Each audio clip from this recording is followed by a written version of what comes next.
Hey, hello.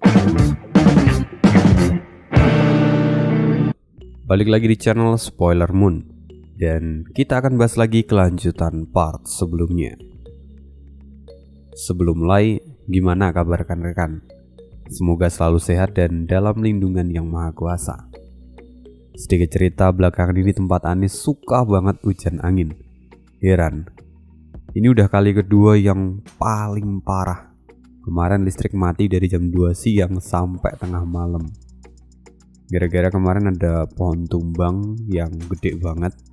Bahkan gapura yang mau masuk ke daerah Ane itu sampai hancur dan kabel listrik pun sampai putus. Ya semoga itu tidak terjadi juga di daerah kalian. Mengerikan hujan kemarin, apalagi kalau habis petir itu wah kayak pasti mati lampu. Moga-moga hari ini sih enggak ya. Dan ya semoga semuanya akan baik-baik saja. Iya itu sedikit curhatan Ane nih. Sedikit cerita. Oke, mari kita lanjut ke part berikutnya. Di part sebelumnya, Zovan membantai ribuan murid dan juga ratusan tetua dari sekte pengendali binatang. Kekuatannya benar-benar mengerikan. Dia nge-carry timnya solo versus everybody. Sampai akhirnya master sekte pengendali binatang mulai putus asa dan dia ingin menjebak Zovan. Bagian ini memang paling konyol sih menurut Ane, karena lagi-lagi Zovan digiring oleh author untuk melakukan hal yang sebenarnya tidak dia inginkan. Dan apa yang akan terjadi sekarang? Mari kita kembali ke TKP. Part 157. Part kali ini Ane ambil dari bab 822 sampai dengan 826. Setengah jam kemudian, beberapa sosok datang ke daerah yang dipenuhi dengan bunga. Lalu di tempat itu juga ada 3 pilar batu yang menjulang tinggi. Sungguh tempat itu terlihat megah dan spektakuler. Apa para tetua sudah kembali? Tanya Master Sekte sambil melihat ke belakang. Tetua lainnya yang sudah ada di tempat itu tampak menggelengkan kepala mereka bersamaan. Melihat itu Master Sekte menghela nafas dan berkata lagi, "Lalu bagaimana dengan Zovan? Apa dia sudah mengejar?" Sekali lagi para tetua menggelengkan kepalanya tak berdaya. Mereka tidak tahu kenapa Zovan belum juga mengejar mereka. Mereka kini mulai berpikir bahwa mungkin Zovan tidak peduli dengan para sandera. Dan jika memang itu benar, maka semua usaha mereka akan sia-sia. Memikirkan semua itu, wajah mereka kini mulai terlihat suram. Tapi kemudian, 3 sosok datang ke tempat itu, dan mereka adalah para tetua yang bertugas membawa para sandera.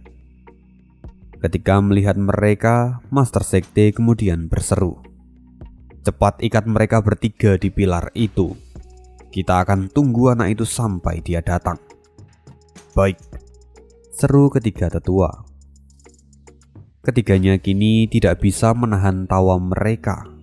Ketiganya membayangkan bahwa Zovan akan mengejar dan masuk ke dalam jebakan ini. "Sebentar lagi anak itu akan menemui ajalnya," kata salah seorang tetua. Lalu pangeran ke-6 yang mendengar ini langsung mencibir, "Kentut bau, kalian hanyalah sekelompok tikus pengecut. Apa kalian pikir Tuan Zuo akan menempatkan kalian di matanya? Konyol." Bam! Pangeran ke-6 langsung menendang tetua yang tadi memeganginya dengan semua kekuatannya. Bahkan meski dia itu hanya berada di ranah visi dewa, serangan mendadaknya itu ternyata cukup kuat untuk menerbangkan tetua yang berada di ranah virtual. Tetua itu akhirnya tersungkur di ladang bunga. Lalu para tetua lainnya pun segera berseru, "Hati-hati!" Mereka mulai berpikir, apakah mungkin pangeran ke-6 ini juga adalah salah satu anomali seperti Zovan? Wajah mereka pun kini tampak suram setelahnya. Tapi di sisi lain, wajah tetua yang tadi Pangeran ke-6 tendang kini menjadi sangat suram. Perlahan dia mulai bangun dan matanya memerah. "Bajingan, kau ingin membunuhku?" Tetua itu melesat secepat kilat dan sudah berada di depan Pangeran ke-6. Boom! Dengan sapuan tangannya Pangeran ke-6 ditampar oleh tetua itu. Pangeran ke-6 kini masih diam. Dia sama sekali tidak gentar dan dia kembali menatap tetua itu tanpa rasa takut sedikit pun. Bahkan tetua itu sampai bisa merasakan adanya kebencian yang begitu mendalam di mata Pangeran ke-6, seolah-olah dia ingin memusnahkannya. Itu memang sangat mengerikan. Andai saja pangeran ini bukanlah Sandra, mungkin tetua ini sudah menghabisi Pangeran ke-6 daripada melihat dia menjadi bibit kehancuran di masa depan. Tapi sayang sekali, saat ini bukan waktu yang tepat untuk membunuh Pangeran ke-6. Jadi mau tidak mau dia harus menahan diri. Jika tidak, pasti Pangeran ke-6 sudah mati di tangan tetua ini. Master Sekte kini dari samping melihat semua itu dan kemudian memberi perintah. "Segel mulut mereka. Jangan biarkan mereka membocorkan rencana kita. Kalau tidak, semua usaha kita ini akan sia-sia." Para tetua segera mengangguk dan menyegel mulut dari mereka bertiga, lalu mengikat ketiganya di pilar yang ada di sana. Setelah beberapa saat, seorang tetua berlari dan langsung memberi laporan. "Master Sekte, dia ada di sini. Dia sudah datang." Sudah kuduga, anak ini pasti akan datang. Sekarang kalian bersembunyilah. Jangan biarkan dia melihat kalian, kata Master Sekte. Semua orang segera membungkuk dan segera bersembunyi. Sedangkan di sisi lain, Lian Er serta dua orang lainnya kini merasa heran. Mereka tidak percaya kalau Zuo Fan akan datang untuk menyelamatkan mereka. Tapi buktinya dia saat ini datang kemari. Apa yang sebenarnya terjadi? Pikir mereka. Tidak lama setelah itu, sosok Zuo Fan keluar dari hutan dan memasuki padang bunga. Master Sekte melihat semua ini dan langsung tertawa. "So Fan, akhirnya kau datang juga. Apa kau ingin menyelamatkan mereka? Hayo, kemarilah." Tidak tertarik. Jika kau ingin menangkap mereka, maka lakukan saja sesukamu, kata Zuo Fan dengan dingin. "Hah? Apa maksudmu? Kau tidak ingin menyelamatkan mereka?" tanya Master Sekte yang kini tampak meragukan apa yang dia dengar. "Zuo Fan, kau tidak akan bisa membodohiku. Mereka ini pasti adalah orang-orang yang penting untukmu. Karena itu juga kau datang ke tempat ini." Kata siapa? Hah? Master Sekte menjadi semakin bingung. Tunggu. Aku tahu kau pasti dekat dengan mereka, bukan? Setidaknya kalian seharusnya adalah teman. Kata siapa? Kata Zuo Fan lagi. Master Sekte menjadi semakin geram, lalu dia berteriak. "Jika kau tidak memiliki hubungan apapun dengan mereka, lantas kenapa kau datang kemari dan berniat untuk menyelamatkan mereka?" Sudah kukatakan, siapa yang datang untuk menyelamatkan mereka? Mereka sama sekali tidak ada hubungannya denganku. Dua dari mereka memang pernah bertemu denganku beberapa kali, tapi sebagai musuh. Lantas bagaimana aku bisa memiliki hubungan pertemanan atau bahkan lebih dari itu dengan mereka? Sedangkan yang satu lagi, dia hanya mengikutiku selama 1 hari ini. dia tidak ada bedanya dengan orang asing bagiku. Kata Zovan tanpa ekspresi. Dia benar-benar tidak peduli dengan mereka. Mendengar itu mata Master Sekte bergetar. Dia seperti ingin meledak saat ini. Jika memang begitu, lantas kenapa kau mengejar kami? Bukankah kau mencoba untuk menyelamatkan mereka? Sudah kukatakan berulang kali, siapa yang mencoba menyelamatkan mereka? Jangan salah paham. Aku bahkan tidak pernah terpikirkan hal sepele seperti itu. Aku datang kemari karena kemauanku, dan sudah kukatakan aku mencari sesuatu. Salahmu karena kamu membawa mereka kemari. Jika kau tidak membawa mereka ke tempat ini, maka kita tidak akan bertemu, kata Zovan dengan acuh tak acuh. Master Sekte benar-benar telah melakukan kesalahan besar kali ini. Dia mengira bahwa dia telah membawa umpan, tapi ternyata umpan itu sama sekali tidak berguna. Semua usahanya tampak seperti sia-sia. Ketiga tetua lain yang tadi menangkap para umpan ini pun kini tampak kecewa. Melihat ekspresi dari mereka, Zovan kemudian berkata, "Tempat ini adalah tempat yang aku cari. Tapi kau sudah menyiapkan penyergapan di tempat ini. Jadi, karena kau telah berani menghalangi jalanku, aku akan membereskanmu terlebih dahulu." Zovan langsung melesat tanpa basa-basi. Niat membunuh terpancar jelas dari belakang punggungnya. Melihat ini, Master Sekte tampak terkejut dan segera berteriak, "Tunggu! Apa kau mau mengabaikan ketiga orang ini? Jika kau menyerangku, mereka pasti akan mati." "Apa kau tuli? Sejak awal aku bahkan tidak peduli pada nyawa mereka," kata Zovan sambil menyeringai seperti iblis. Kabut gelap seketika muncul dan pedang iblis kembali menunjukkan eksistensinya. Zovan menggenggam pedang itu dan mengayunkannya tanpa ragu. Para tetua yang ada di sana kini tampak ketakutan dan mereka langsung melarikan diri.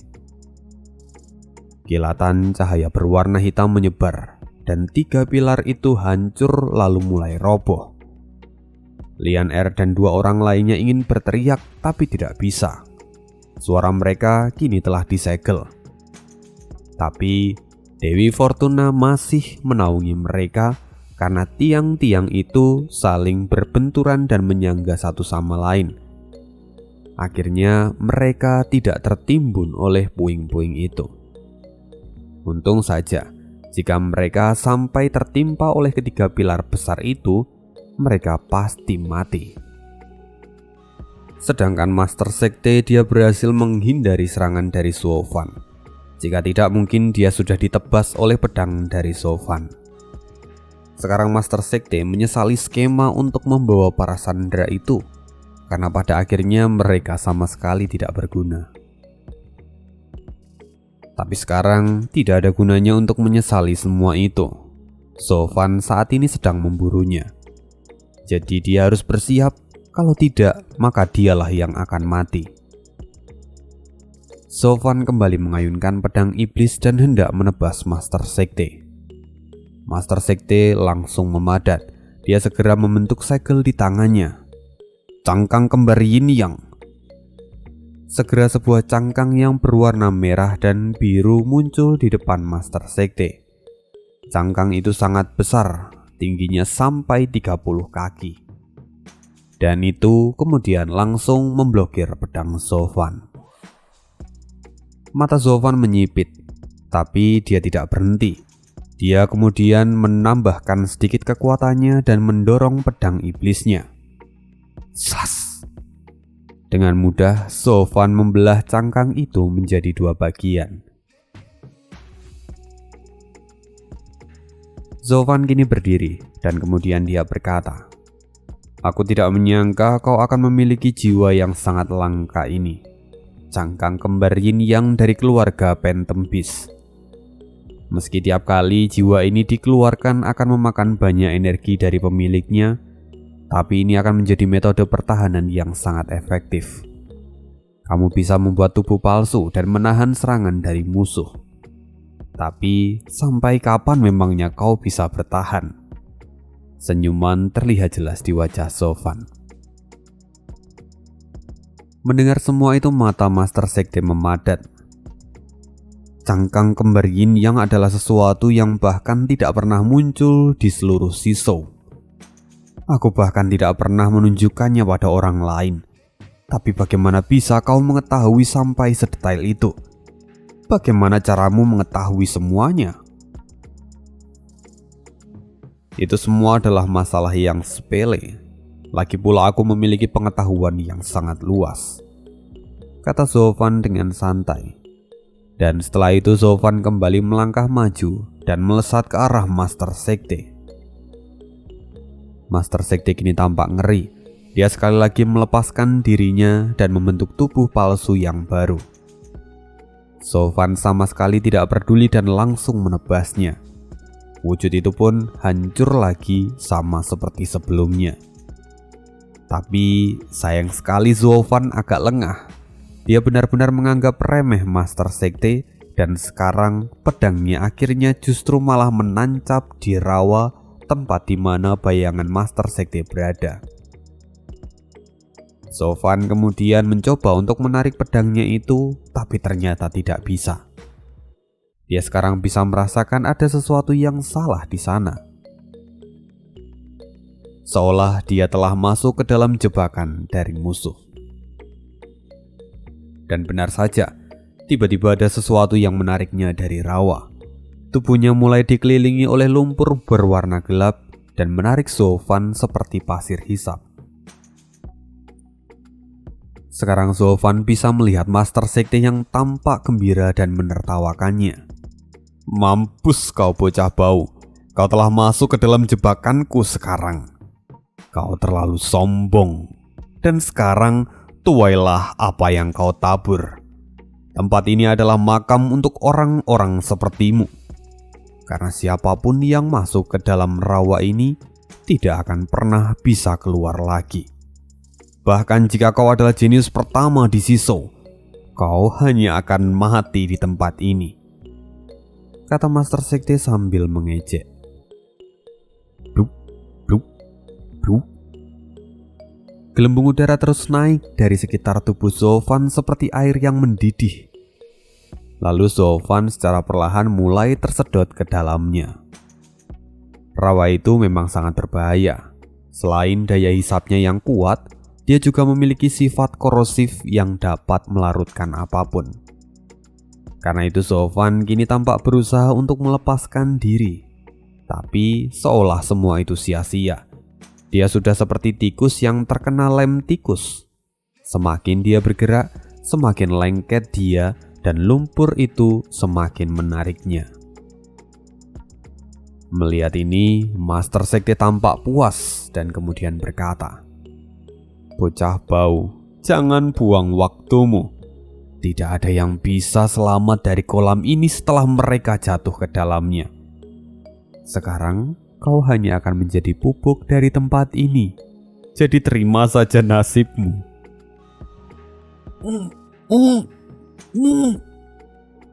Lian Er berusaha untuk berteriak karena dia merasa cemas pada Sofan.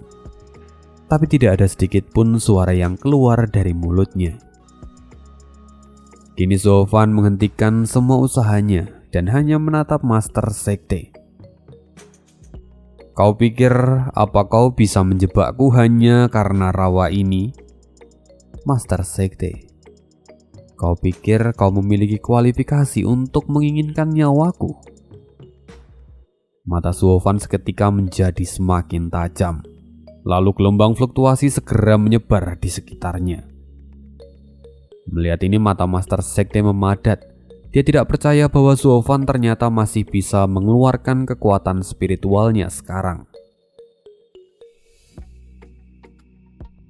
Master Sekte kini mulai menjadi gugup dan dia melihat Sofan dengan penuh ketidakpercayaan. Jika Sofan benar-benar berhasil melarikan diri, dia harus segera menekan Sofan lagi. Karena jika Sofan sampai keluar dari rawa itu, maka itu hanya akan menjadi bencana bagi seluruh sekte. Master sekte kini menatap Sofan dan tangannya pun mulai berkeringat. Tahap pertama mata Dewa Kongming, teleportasi instan, kata Sofan, yang kemudian cahaya keemasan muncul di pupil kanan matanya. Sofan menyeringai dan dia akan bebas. Setelah gelombang spiritual menyebar, tiba-tiba lingkaran cahaya di pupil kanan mata Sofan menghilang tanpa jejak. Ini adalah kali pertama Sofan telah digagalkan ketika mengaktifkan mata Dewa Kongmingnya. Seolah-olah rawa inilah yang menonaktifkan semua jenis kemampuannya. Bagaimana mungkin? Pupil mata Sofan kini menyusut. Dia tampak tidak percaya dengan apa yang baru saja dia alami. Dia kini menatap genangan lumpur yang ada di bawahnya dan kemudian mulai bergumam. Benda apa ini sebenarnya? Bagaimana ada sesuatu yang aneh di dunia bawah? Mungkinkah? Sofan akhirnya teringat akan ucapan dari Longzu bahwa gua angin surga dan bumi adalah tempat yang terhubung langsung ke alam kudus. Memang tidak ada cara untuk pergi ke alam kudus melalui gua ini. Tapi beda cerita dengan apa yang ada di alam kudus. Asal persyaratannya terpenuhi, maka bukan tidak mungkin akan ada eksistensi yang bisa pergi ke dunia bawah ini. Kini Sofan tampak mengerutkan keningnya. Dia terlihat menyesal kali ini. Dia sungguh sudah ceroboh dan menganggap enteng apapun yang ada di hadapannya. Dia melupakan fakta bahwa gua angin surga dan bumi itu juga bisa menjadi tempat yang sangat mengerikan dan berbahaya. Sekarang dia tidak bisa melakukan apapun. Bahkan jika kekuatannya sangat luar biasa, itu tidak akan mudah. Melihat wajah Sofan yang tampak suram, Master Sekte menjadi semakin girang dan mulai mengejek. Bocah bau. Rupanya kau hanya bisa membual. Kau sudah membuatku takut untuk sesaat. Tapi sayang sekali kau lupa kalau kau hanya manusia. Jadi bagaimana bisa kau berpikir untuk keluar dari tempat itu? Kini Sofan melihat ke arah Master Sekte. Dia tidak mengatakan apapun dan tubuhnya terus disedot ke dalam kubangan lumpur itu. Sampai akhirnya dia benar-benar menghilang dan hanya suara gelembung yang terus naik ke permukaan dan tidak menyisakan apapun. Lian Er terus berteriak ketika melihat adegan ini. Kulitnya benar-benar pucat dan air matanya tidak mau berhenti keluar. Rawa itu seketika menjadi hening setelah beberapa saat. Gelembung-gelembung pun sudah mulai hilang. Tidak ada tanda-tanda kehidupan lagi di tempat itu. Melihat ini Master Sekte menyeringai dan dia berkata, sepertinya bocah sialan itu sudah hilang sepenuhnya. Semuanya keluarlah. Sekarang si pembuat masalah itu sudah tidak ada lagi. Oh, Master Sekte memang sangat cerdas. Akhirnya anak ini sudah lenyap. Saya benar-benar kagum pada Master Sekte. Seru para tetua yang mulai keluar dari tempat persembunyian mereka. Lalu seorang tetua juga berkata, kita berhasil membunuh pengkhianat terbesar dari Sekte Moche. Sepertinya Xie Wuyue harus memberikan kompensasi yang lebih banyak pada kita. Tetua lainnya pun tertawa dan menyahut, itu adalah hal yang seharusnya dia lakukan. Kita harus meminta setidaknya 1000 batu roh suci lagi sebagai kompensasi. Lagi pula, kita telah kehilangan lebih dari 100 ahli di ranah virtual karena bocah ini. Benar-benar, aku pun setuju dengan pendapat itu, sahut tetua lainnya. Apa yang kalian katakan memang masuk akal. Jadi mari biarkan Xie Wuyue membayarnya untuk kita, kata Master Sekte sambil menyeringai. Tapi sebelum itu sudah hampir saatnya. Dalam 3 hari danau bulan sabit akan dimandikan oleh cahaya bulan purnama sepenuhnya. Upacara besar sudah hampir tiba dan danau yang keruh ini akan menjadi sangat jernih dan dipenuhi dengan energi spiritual.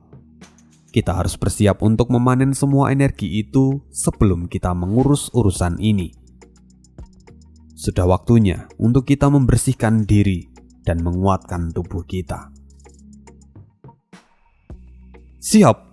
Sesuai dengan perintah Master Sekte, teriak semua orang. Lalu setelahnya, seorang tetua kemudian memandang Master Sekte dan bertanya, "Master, lantas bagaimana dengan ketiga anak ini?" Master Sekte kini memandang mereka dan berkata, bahwa mereka kembali cari tahu asal-usul mereka, dan kemudian kita akan mengurus mereka setelahnya.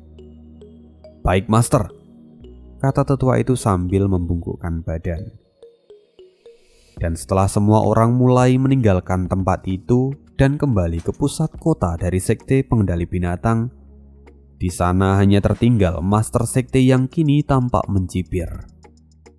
"Sofan, harus kuakui kau memang sangat kuat. Tapi pada akhirnya kau bahkan tidak bisa menghancurkan kami. Kau bahkan tidak bisa dikalahkan oleh Sekte Tiandi, tapi kau tidak bisa lolos dari tangan Sekte Pengendali Binatang kami." Master Sekte kini tampak riang dan tertawa begitu lepas. Lalu dia pun pergi dan meninggalkan tempat itu dan kembali ke aula miliknya. Kini tempat itu menjadi sangat sunyi, seolah-olah tidak ada lagi kehidupan di sana. Tapi di tengah keheningan ini, tiba-tiba gelembung mulai bermunculan lagi dari dalam rawa. Teknik transformasi iblis surgawi. Di dalam rawa, Sofan yang telah ditelan oleh lumpur itu tiba-tiba membuka matanya. Tubuhnya mulai mengeluarkan asap hitam dan menyedot semua lumpur yang ada di sekitarnya. Lalu space pun terbentuk dan jiwa naga surgawi keluar dari tubuh Sofan. Kini wujudnya tidak lain adalah jiwa Raja Naga Hitam. Jiwa naga mengaum dan kemudian menyerap seluruh lumpur yang ada di tempat itu ke dalam tubuhnya. Kini jiwa naga Sofan sudah seperti lubang hitam yang menyerap seluruh lumpur yang ada di tempat itu. Ya, pada dasarnya teknik transformasi iblis surgawi adalah teknik yang bisa menyerap apapun, tidak terkecuali lumpur aneh itu. Mata Sofan kini tampak memancarkan cahaya yang mengerikan. Sekarang dia mendapatkan energi spiritual yang sangat besar. Setelah itu waktu pun berlalu, dan tidak terasa 3 hari pun terlalui. Saat matahari mulai terbenam, bulan purnama mulai memancarkan sinarnya. Ini adalah pertanda bagi seluruh tetua dari Sekte Pengendali Binatang untuk melangsungkan festival besar di Danau Bulan Sabit. Karena itu mereka semua segera berbondong-bondong datang ke Danau Bulan Sabit. Kini di sana sudah ada Master Sekte Pengendali Binatang, dan dia pun kemudian berseru kepada semua orang. "Semua tetua, akhirnya tiba juga hari di mana kita akan membersihkan diri di danau ini. Tapi sebelum memulai, kita akan menghakimi 3 tikus yang sudah berani masuk ke rumah kita."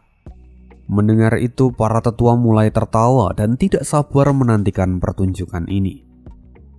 Lalu seorang tetua melambaikan tangannya, dan 2 orang penjaga datang mendorong ketiga orang itu.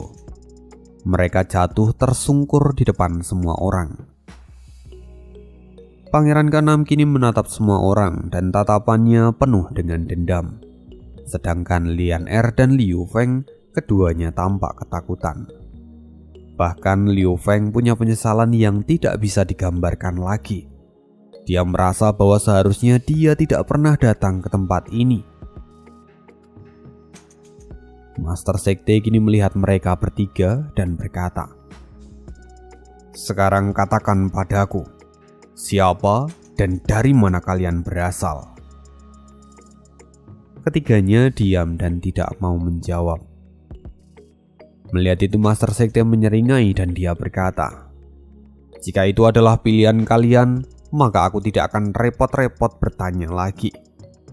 Lagi pula aku sudah mengirim seseorang untuk menyelidiki latar belakang kalian. Kalian telah berani menghancurkan penghalang di pintu masuk sekte. Lalu kalian juga masuk lewat jalan rahasia. Ini adalah sebuah dosa yang besar." Mendengar ini mata semua orang pun ikut memadat dan mereka berseru, "Bagaimana bisa mereka menemukan jalan rahasia itu?" Seorang tetua kemudian maju dan berteriak, "Jadi apakah orang-orang dari kerajaan Inurong sudah mengetahui jalan rahasia itu? Jika memang demikian, maka kita harus membungkam mereka semua." Mereka tentunya sudah tahu sejak lama. Hanya saja mereka pura-pura tidak tahu untuk menjaga diri mereka sendiri. Tapi sepertinya sekarang mereka mulai percaya diri untuk melangkah. Tindakan ini tidak bisa lagi dimaafkan. Mereka telah lancang dan berani merusak reputasi dari sekte. Jika ini terus dibiarkan dan sampai didengar oleh ke-9 sekte lainnya, maka wajah kita hanya akan rusak dan menjadi bahan tertawaan. Jika memang begitu, maka tidak ada hukuman lain bagi mereka. Bunuh! Mereka yang telah mengetahui semua rahasia kita harus mati. Teriak salah seorang tetua. Dia tampak sangat marah saat ini. Kita memang harus menyingkirkan mereka. Dan kebetulan kita bisa menggunakan nama Zovan sebagai alasan. Zovan datang dan membunuh semua orang di kerajaan Inurong. Lalu setelahnya kita bekerja sama untuk bisa membunuhnya. Meski ada banyak nyawa yang harus terkorbankan, tapi semuanya setimpal. Teriak tetua lain, dan para tetua lainnya pun segera mengangguk serta menyetujuinya. Melihat semua ini, Pangeran ke-6 tampak sangat marah dan menggertakkan giginya. "Kalian sekelompok orang-orang munafik. Kalian hanya berani melakukan trik-trik licik. Tuan Zovan bahkan jauh lebih baik daripada kalian semua. Camkan kata-kataku ini. Di masa depan, semua kebenaran akan terbongkar dan kalian semua akan mati. Sekte pengendali binatang hanya akan menjadi bagian dari sejarah DC Show." Mendengar itu mata semua tetua memadat, dan tetua ke-6 yang ada di dekat pangeran tanpa basa-basi menamparnya dengan keras. Dia kemudian berseru, "Bajingan kecil, siapa dirimu? Tidak ada yang mengizinkanmu bicara di sini. Kau pikir dirimu layak?" Kini dari sudut mulut pangeran ke-6 mengalir darah segar. Pangeran kini tampak marah, tapi dia tidak bisa melakukan apapun sekarang. Tetua itu kini menatap pangeran ke-6 dengan penuh penghinaan. Lian Er sendiri kini semakin ketakutan dan bingung di saat yang bersamaan. Apa yang sebenarnya terjadi? Kenapa jalan rahasia itu menjadi sangat istimewa sampai semua orang harus disingkirkan? Mungkinkah bahkan orang-orang penting seperti Kaisar dan ayahku juga? "Lian Er," potong Liu Feng. Selama 3 hari ini mereka sudah susah payah menyembunyikan semua identitas mereka, supaya pada akhirnya Tuo Batiesan itu tetap aman. Tapi kali ini Lian Er dengan ceroboh menyebut kalau mereka memiliki ayah dan mengetahui masalah ini. Dengan begini, setelah mengurus mereka, pasti orang-orang dari sekte pengendali binatang ini akan mencari keberadaan ayahnya. Itu benar-benar kacau, dan sekarang Liu Feng pun bisa memahami kenapa Kaisar begitu gugup saat Zovan mencoba menerobos dan melalui jalan rahasia ini. Master Sekte kini menatap Lian Er dan dia berkata, "Kenapa kau masih tampak begitu bingung? Sepertinya kau tidak tahu apapun yang telah kau lakukan sekarang. Tidak, kami tidak tahu apapun. Ayah kami pun tidak tahu. Jadi tolong jangan libatkan dia, kata Lian Er dengan wajah cemas dan memohon belas kasih. Tetapi semua orang melihatnya dengan penuh ejekan di wajah mereka. Pangeran ke-6 kini menoleh ke samping dan berkata dengan wajah serius, Nona Lian Er, orang-orang ini kejam dan mereka tidak peduli apakah rahasia itu nanti akan bocor atau tidak. Yang jelas, siapapun yang mengetahui rahasia ini, maka mereka semua akan dibinasakan.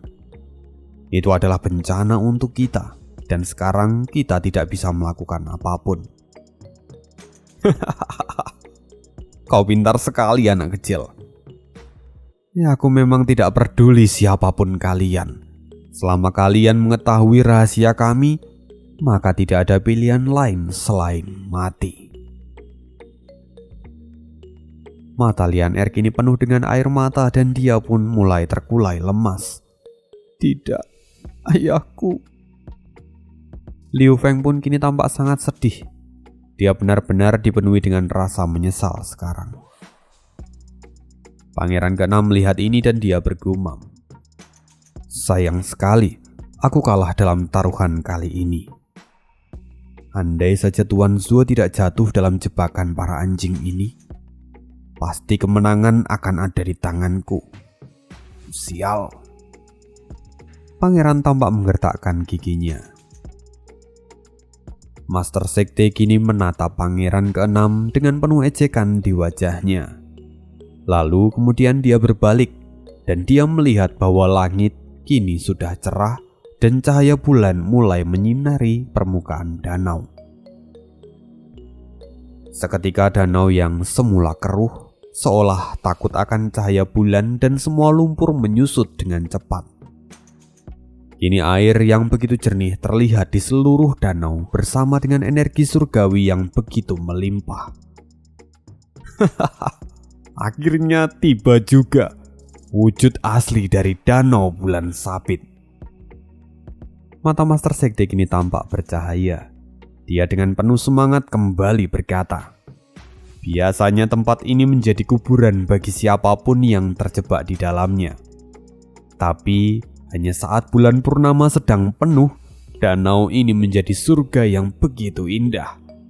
Tempat ini dipenuhi dengan energi dan bagus untuk berkultivasi. Berlatih di sini selama sehari itu akan setara dengan 1 tahun. Inilah yang layak disebut sebagai keajaiban. Para tetua pun kini tampak bersemangat dan mereka mengangguk setuju. Master Sekte, tidak perlu buang-buang waktu lagi. Malam ini adalah malam yang sangat berharga dan lebih berharga daripada 1000 malam. Ayo segera mulai kultivasi ini. Master Sekte pun mengangguk dan kemudian dia hendak memimpin seluruh rombongan. Tapi seorang tetua tiba-tiba menghentikannya. Master Sekte, lalu bagaimana dengan 3 orang ini? Kilatan cahaya jahat melintas di mata Master Sekte. Dia seolah mendapatkan ide bejat kali ini. Sekarang ada benda yang begitu berharga di sini. Jadi akan sangat disayangkan jika disia-siakan. Ini akan meningkatkan kultivasiku dengan cepat. Mendengar itu para tetua pun menyeringai. Mereka langsung paham dengan apa yang dipikirkan oleh Master Sekte. Lalu salah seorang tetua berkata, Master Sekte memang bijaksana. Malam ini adalah malam yang langka dan sumber daya yang melimpah. Jika digabungkan dengan kultivasi ganda, maka itu akan meningkatkan efektivitasnya berkali-kali lipat. Gadis kecil, bersyukurlah karena malam ini kau akan menemani Master Sekte kami. Salah seorang tetua langsung meraih leher Lian Er dan kemudian melemparkannya ke depan Master Sekte. Melihat ini Liu Feng segera mengutuk dan menjadi sangat marah. Adik kesayangannya sedang dalam bahaya. Jadi bagaimana mungkin dia akan diam saja? Kalian adalah sekte pelindung dari kerajaan.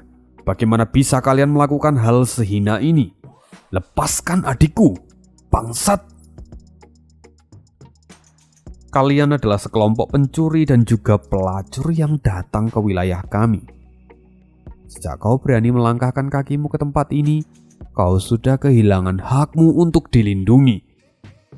Sekarang inilah hukuman untuk kalian, kata salah seorang tetua pada Liu Feng, yang kemudian disusul oleh tawa dari para tetua lainnya. Master Sekte kini melihat Lian Er yang terkulai di tanah. Lalu dia meraihnya dan memeluk Lian Er dengan lengannya yang kekar. Sambil tertawa, Master Sekte berkata, "Bahkan jika saat ini kami menunjukkan sisi bejat kami pun, memangnya apa yang bisa kalian lakukan? Setelah ini kalian akan mati, dan orang mati tidak akan bisa membuka mulutnya. Kalian masih terlalu muda dan naif." Liu Feng gemetar ketika mendengar hal ini. Dia tidak berhenti menggertakkan giginya, tapi tidak ada yang bisa dia lakukan. "Gadis kecil, sekarang mari berlatih bersama," kata Master Sekte sambil tertawa dengan mesum, dan tangannya mulai membelai wajah Lian Er. Perlahan, tangannya mulai turun sampai ke pundaknya. Mata Lian Er terpejam dan dia ketakutan. Tapi Master Sekte justru semakin bersemangat dan langsung merobek baju Lian Er dengan satu hentakan. Segera kulit seputih permukaan bulan tampak sangat menggoda. Master Sekte kini semakin menggila dan dia sudah seperti kambing etawa yang nafsu melihat betinanya. "Oh, cantik sekali. Tolong, siapapun tolong aku," rintih Lian Er yang kini terus menangis. "Gadis kecil, tempat ini adalah wilayah dari sekte pengendali binatang. Semua ada di bawah kekuasaanku. Kau pikir siapa yang mau menyelamatkanmu?" kata Master Sekte sambil tertawa dengan keras. Sofan,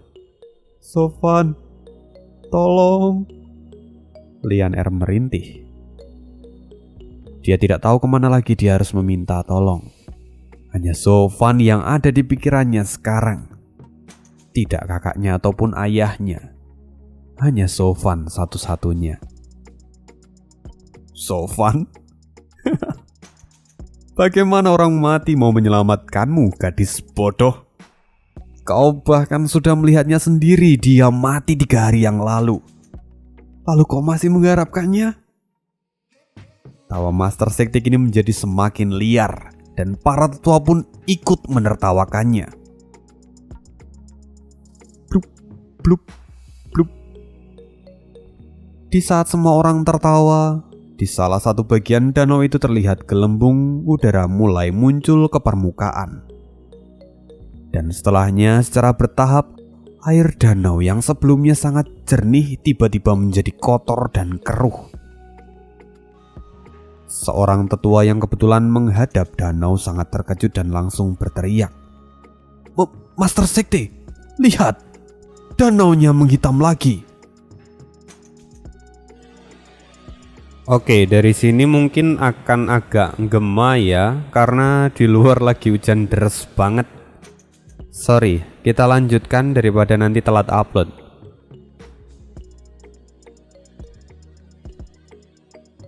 "Apa?" Master Sekte langsung menoleh dan semua tawa di wajahnya menghilang seketika. Kini dia tampak bingung dan berkata, "Apa ini? Belum pernah terjadi sesuatu seperti ini sebelumnya. Apa cahaya bulan malam tidak cukup untuk menyinari seluruh danau?" Namun sebelum ada yang menjawab pertanyaan ini, bayangan hitam keluar dari dalam danau lalu menyebar ke seluruh area itu. Dan sekarang itu terlihat seperti domain yang besar dan mengurung semua orang. Cahaya bulan kini tidak lagi terlihat dan tempat itu menjadi gelap gulita. Para tetua dan Master Sekte sangat terkejut. Lalu Master Sekte berseru, Ini adalah domain jiwa. Siapa yang berani menggunakan domain jiwa di wilayahku? Mata Master Sekte memadat. Dia terus mencari sosok yang memungkinkan membuat domain ini, tapi dia tidak menemukan siapapun.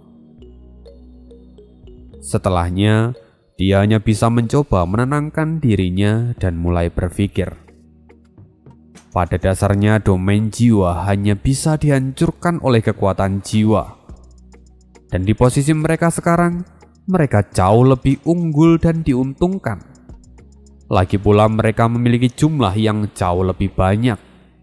Menggunakan domain jiwa pada mereka, itu sudah seperti bunuh diri. Setelah memikirkan semua itu, Master Sekte mulai mendapatkan ketenangannya. Lalu Master Sekte kemudian berseru, "Siapa kau? Berani sekali kau menggunakan domain jiwa di dalam sekteku.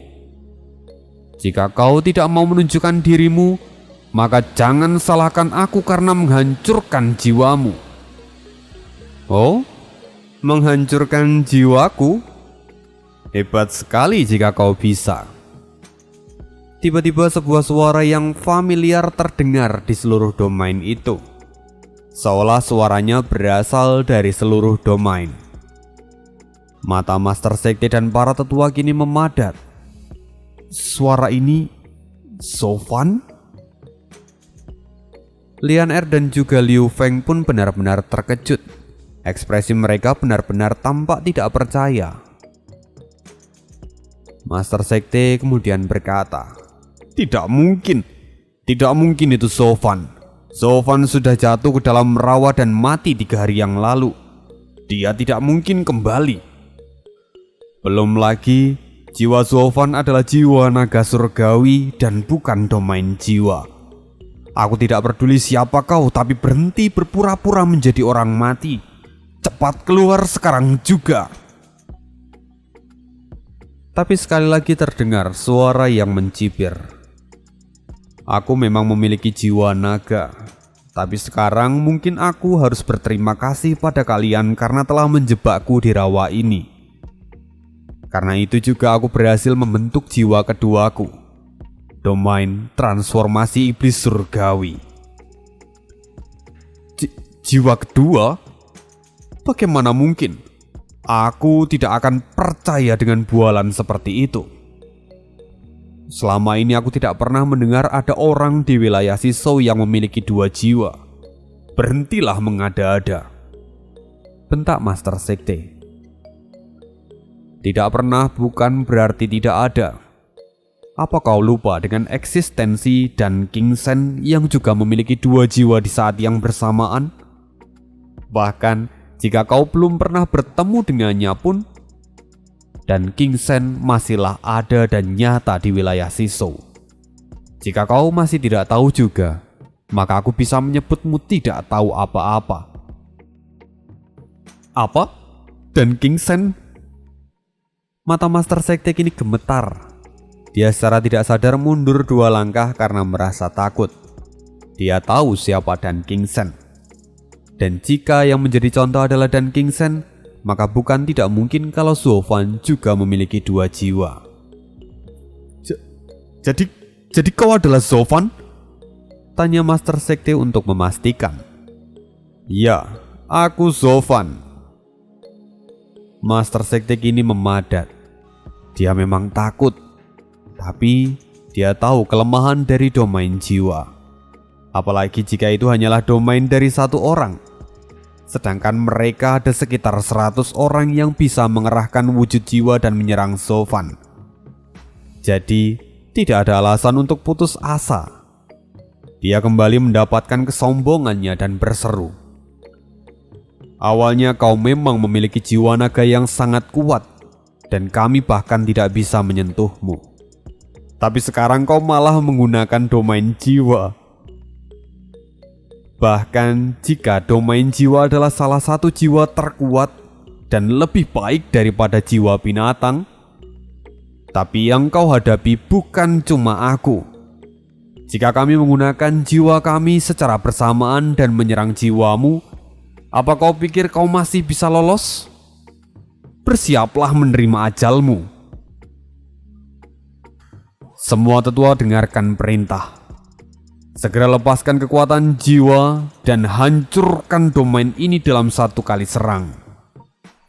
Siap, Master Sekte. Semua orang segera melepaskan kekuatan mereka secara bersamaan dan momentum mereka meningkat dengan signifikan. Dalam sekejap kekuatan mereka memenuhi tempat itu. Lian Er melihat ini dan dia tampak sangat khawatir sekarang. Padahal sebelumnya dia merasa senang karena Zofan ternyata datang dan belum mati. Tapi jika di posisi ini, maka Zofan jelas dalam bahaya. Master Sekte kini menyeringai. "Zofan, sudah terlambat untukmu melepaskan domainmu sekarang. Jadi jangan menyalahkan aku karena menjadi kejam. Serang!" Semua wujud jiwa binatang kini mengaum layaknya binatang buas. Mereka segera menyerbu domain Zofan dan dengan penuh kekuatan mereka. Tiba-tiba wujud jiwa mereka semua hilang dalam sekejap. Mereka semua tidak mampu bergerak kali ini.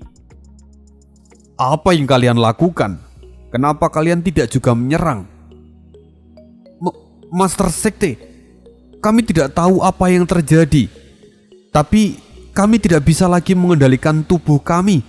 Bahkan jiwa kami pun tidak bisa kami kontrol." Mendengar ini mata Master Sekte memadat dan dia mulai merasakan kengerian yang mendalam. Bagaimana bisa sesuatu seperti itu terjadi? Suara Zofan kembali terdengar. "Domain transformasi iblis surgawiku secara alami terbentuk dari lumpur di rawa ini. Bukankah kamu sendiri yang mengatakannya?